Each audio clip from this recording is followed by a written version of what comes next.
샬롬 류 선생의 구속사 천국열차 유도순 목사님의 신구약 성경 파노라마를 낭독하는 시간입니다. 지금은 여호수아 파노라마 11장입니다. 가나안 북방 정복, 그 땅의 전쟁이 그쳤더라.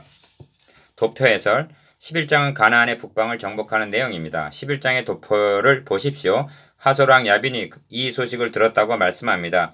이 소식이란 다섯 왕이 이스라엘과 화친한 기브온을 공격했다가 진멸당한 소식입니다.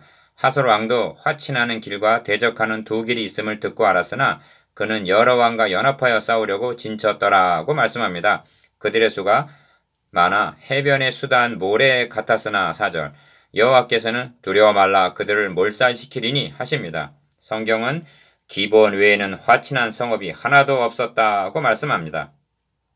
각 단락의 제목들을 살펴보십시오. 첫 단락은 북방 족속들의 동맹이고 둘째 단락은 하나님의 군대가 명대로 다 순종했다는 말씀이고 셋째 단락은 그 땅의 전쟁이 그쳤더라는 말씀입니다. 이것이 11장의 대의입니다. 내용 관찰 가나안 정복의 순서를 보면 먼저 중부지역을 점령했고 6장에서 8장, 다음은 남부지역이고 9장에서 10장, 본장에서는 북부지역을 정복함으로 그 땅의 전쟁이 그쳤더라 11장 23절 하고 일단락되었음을 말씀합니다. 11장은 하솔왕 야빈이 이 소식을 듣고 1절 상반절 이렇게 시작이 됩니다. 이 소식을 들었다는 데는 중요한 의미가 있습니다.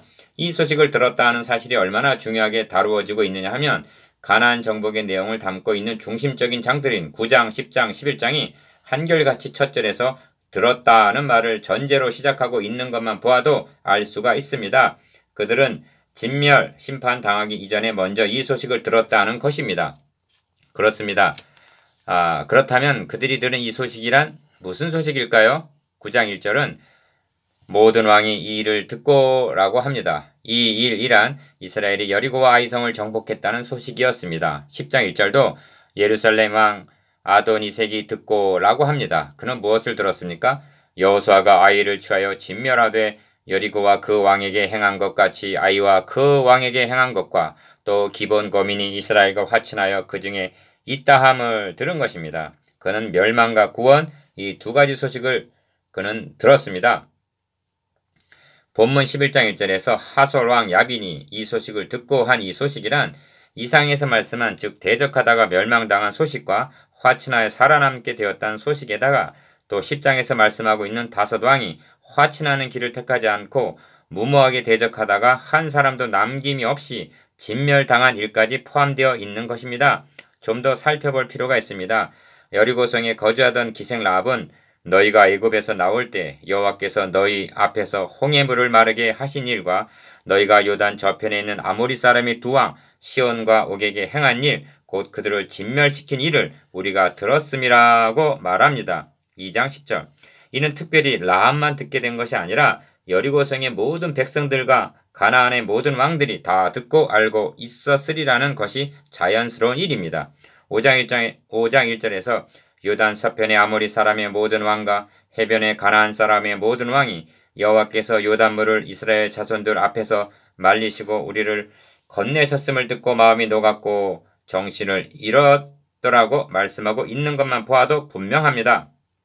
더구나 4장 24절에 보면 하나님께서 요단물을 마르게 하시고 건너게 하신 의도를 설명하는 말씀이 있는데 이는 땅의 모든 백성으로 여호와의 손이 능하심을 알게 하며 너희로 너희 하나님 여호와를 영원토록 경외하게 하려 하심이라고 말씀하고 있습니다. 그렇다면 이 소식을 들은 자마다 여호와의 능하심을 알고 여호와를 경외하였어야 마땅한 것입니다. 그들이 들은 소식은 한마디로 대적하면 멸망이요 화친하면 구원이라는 소식이었습니다. 그들은 이스라엘 백성을 애굽에서부터 이곳까지 인도하신 하나님의 명성과 행사를 충분하리만치 듣고 알고 있었습니다. 그렇다면 문제는 분명해졌습니다. 살기 위하여 화친할 것인가 대적하다가 멸망할 것인가를 택하여야만 했습니다. 라합은 화친함으로 여리고와 함께 멸망당하지 않고 자신과 그의 가정을 구원하였습니다. 그리고 9장 1절에 나오는 요단 서편의 여섯 왕들은 이 일을 듣고 모여서 일심으로 여호와와 이스라엘을 더불어 싸우려 하더라고 9장 1절 계란으로 바위를 치려는 어리석은 반응을 보였습니다. 그런 중에서도 기브온 거민은 행한 일을 듣고 9장 3절 꾀를 내어 화친을 호소함으로 생명을 보존할 수 있었습니다. 10장 1절에 나오는 예루살렘 왕 아도니세덱은 화친하는 길을 택하지 아니하고 주변 왕들과 동맹하여 도리어 화친한 기브온을 공격하는 반응을 보이다가 10장 1절에서 5절 왕과 백성들이 한 사람도 남김없이 진멸당하고 말았던 것입니다. 11장에 나오는 하솔 왕 야빈도 이 소식을 듣고 1절 동서남북의 왕들과 동맹하매 그들이 그 모든 군대를 거느리고 나왔으나 민중이 많아 해변의 수단 모래 같고 말과 병거도 힘이 많았으며 이 왕들이 모여 나와서 이스라엘과 싸우려고 메론 물가에 함께 진쳤더라는 반응을 보였던 것입니다. 4절에서 5절 그렇다면 그들의 종말은 불을 보듯 뻔한 것입니다. 그들은 해변의 수단 모래 같은 군사와 말과 병거를 의지했습니다만 성경은 말씀합니다.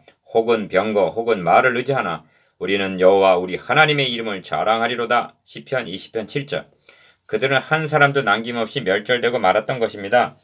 여호수아가 그 모든 왕과 싸운 지는 여러 날이라 하시면서 18절 기본 거민 히 사람 외에는 이스라엘 자손과 화친한 성읍이 하나도 없었다고 19절 히위 족속의 화친한 사실을 또 말씀하고 있는데 이것만 보아도 성경이 화친에 얼마나 무게를 두고 있는가를 알 수가 있습니다. 화친을 호소하지 아니하고 대적하는 반응을 보인 것은 그들의 마음이 강팍하였기 때문인데 이는 여호와께서 그리하게 하신 것이라고 말씀하고 있습니다. 20절 이 뜻은 하나님이 강팍하게 만드셨다는 뜻이 아니라 강팍한 상태로 내어버려 두셨다는 의미입니다. 그렇게 하심은 선민 이스라엘이 그들로 말미암아 혼잡하게 될 위험을 막으시려는 불가피한 조치로 보입니다. 이스라엘 민족은 메시아가 태어나실 민족이요 가나안은 메시아가 태어나실 땅이었으므로 성별되어야만 했습니다. 그 땅의 전쟁이 그쳤더라 23절 하고 11장은 끝맺고 있습니다. 가나안 정복의 성전은 거룩한 전쟁은 일단락을 맺은 것입니다. 적용 이제까지 가나안 정복사를 돌이켜볼 때 하나님의 군대와 가나안 동맹군들 간의 수적인 전력은 비교할 여지조차 없었습니다. 여호사밧 왕의 호소대로 이 큰 무리를 우리가 대적할 능력이 없고 어떻게 할 줄도 알지 못하였고 오직 주만 바라나이다 라고 하였던 것입니다. 역대하 20장 12절 그러므로 본문에는 영적 전쟁을 싸우는 성도들이 명심해야 할 중요한 말씀이 있습니다. 여호와께서 그종 모세에게 명한 것을 모세는 여호수아에게 명하였고 여호수아는 그대로 행하여 여호와께서 무릇 모세에게 명하신 것을 하나도 행치 아니한 것이 없었더라는 말씀입니다. 15절 하나님의 명령에 절대 순종하는 것 이것이 하나님과 동역하는 고린도전서 3장 9절의 길이며 승리의 원동력이요 비결이었던 것입니다. 구속의 역사란 하나님께서 인간은 의의 병기로 사용하셔서 성취해 나가시는 역사이기 때문에 로마서 6장 13절 하나님은 순종하는 자를 들어 쓰십니다. 15절에는 여호와께서 그종 모세에게 명하신 것을 모세는 여호수아에게 명하였다라고 말씀합니다. 하나님의 말씀을 맡은 사역자들은 성경을 통하여 명하신 바를 성도들에게 가감없이 전해 주어야만 합니다. 그리고 여호수아는 그대로 행하여 라고 함과 같이 말씀을 받은 성도들은 그대로 행하는 순종이 있어야 되는 것입니다. 여호와께서 모세에게 명하신 바가 어떻게 그대로 시행이 되었는가를 한 가지 예로 살펴볼 필요가 있습니다. 출애굽기의 후반부는 성막을 세우는 기사인데 여러 사람들이 동원되어서 각 부분별로 감당했습니다. 39장 마지막 절은 모세가 그 피란 모든 것을 본즉 여호와께서 명하신 대로 되었으므로 그들에게 축복하였더라고 말씀합니다. 그들은 자기의 생각대로 자기의 지혜대로 한 것이 아니라 여호와의 명대로 하였습니다. 모세는 그 모든 부품들이 여호와의 명하신 대로 되었는가를 점검했던 것입니다. 그런 후에 40장에서는 성막을 결합하는 것이 나옵니다. 여호와의 명하신 대로 다 행하였다라고 말씀합니다. 16절 자기들 좋을 대로 생각대로 한 것이 아니라 여호와의 명하신 대로 행했더니 명하신 대로 되니라. 출애굽기 40장 19절, 21절, 23절, 25절, 27절, 29절, 32절이 핵심적인 말씀입니다. 그런데 여기가 끝은 아닙니다. 명하신 대로 순종하였더니 그 후에 구름이 회막에 덮이고 여호와의 영광이 성막에 충만하매 34절 이것이 절정입니다. 만일 명하신 대로 행하지 아니하였다면 어찌 되었을까요? 바로 이것입니다. 오늘날도 여호와의 명하신 성경대로 교회를 세우기만 한다면 여호와의 영광이 그 교회 위에 충만할 것이며 여호와의 명하신 대로 순종하기만 한다면 하나님의 교회는 승리할 것이 분명합니다. 나누어 봅시다. 1. 하솔왕 야빈이 들은 이 소식은 어떤 소식이었습니까? 2. 그는 듣고 어떤 반응을 보였습니까? 3. 전투하는 교회의 승리하는 비결이 무엇입니까? 암송. 그 땅의 전쟁이 그쳤더라. 23절.